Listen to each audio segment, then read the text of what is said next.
नमस्कार, मैं शिवानी रतूड़ी लाइव में आपका स्वागत करती हूँ। बिहार की राजनीति में एक बार फिर से रोजगार का मुद्दा छाया हुआ है। मुख्यमंत्री नीतीश कुमार ने कटिहार में कार्यकर्ता संवाद कार्यक्रम के दौरान एक बड़ा ऐलान करते हुए कहा कि आने वाले 5 वर्षों में राज्य में 1 करोड़ युवाओं को नौकरी और रोजगार उपलब्ध कराया जाएगा। उन्होंने दावा किया कि ये सरकार का संकल्प है और इसे हर हाल में पूरा किया जाएगा।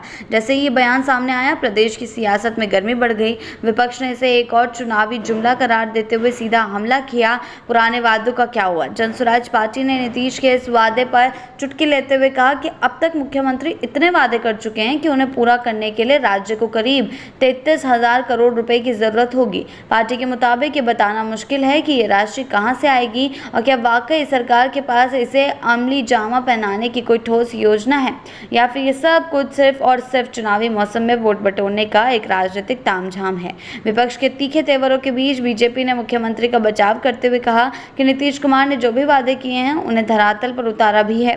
बीजेपी प्रवक्ता प्रेमरंजन पटेल ने कहा कि पिछली बार मुख्यमंत्री ने 10 लाख और सरकारी नौकरी और 10 लाख रोजगार देने की बात की थी और इस दिशा में गंभीर प्रयास किए गए। उन्होंने कहा कि महिला रोजगार योजना के तहत महिलाओं को 10-10 हज़ार रुपये की आर्थिक सहायता दी गई, जो ये दिखाता है कि सरकार सिर्फ वादे नहीं करती बल्कि उन्हें निभाती भी है।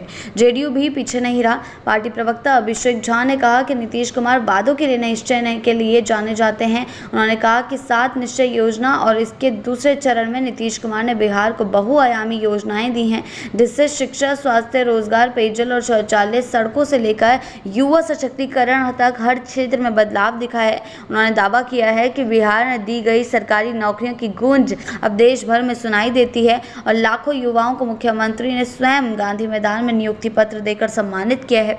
हालांकि इन बयानों के बीच जमीनी सच्चाई को लेकर सवाल उठ रहे हैं। आंकड़े बताते हैं कि बिहार आज भी देश के उन राज्यों में शामिल है जहां बेरोजगारी का दर काफी हद तक अधिक है, क्योंकि जिस तरीके से देखा गया लालू के जंगल राज से अब तक, तो जिस हिसाब से नीतीश कुमार ने काफी काम किए हैं बेरोजगारी को हटाने के लिए, सब चीज़ों को सही करने के लिए, वो पर्याप्त हैं, लेकिन अभी भी वो और ज़्यादा उनमें काम होना बाकी है, क्योंकि सारी की सारी जो चीज़ें हैं वो देखी जा रही हैं कि किस तरीके से आगे चलकर क्या होता है, कैसे माया बदलती है, कैसे बेरोजगारी का दर और ज़्यादा कम होता है। जब तक ये कम नहीं होगा तब तक ये सवाल जो हैं उठते रहेंगे। हालांकि देखा यह गया है कि जंगल राज के दौर से अब तक बिहार में बेरोजगारी का दर काफ़ी हद तक कम हुआ है।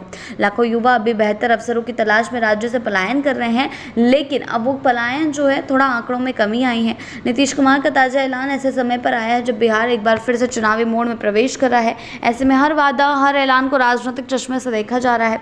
जहां सत्ताधारी दल इसे विकास की दिशा में उठाया गया बड़ा कदम बता रहे हैं, वहीं विरोधी इसे वोट बैंक साधने का प्री पोल प्रॉमिस करार दे रहे हैं। ऐसे ही अपडेट्स के लिए जुड़े रहे हैं लाइव के साथ ही चैनल को सब्सक्राइब करना ना भूलें और हमारी फेसबुक और वेबसाइट के साथ भी जरूर जुड़ें।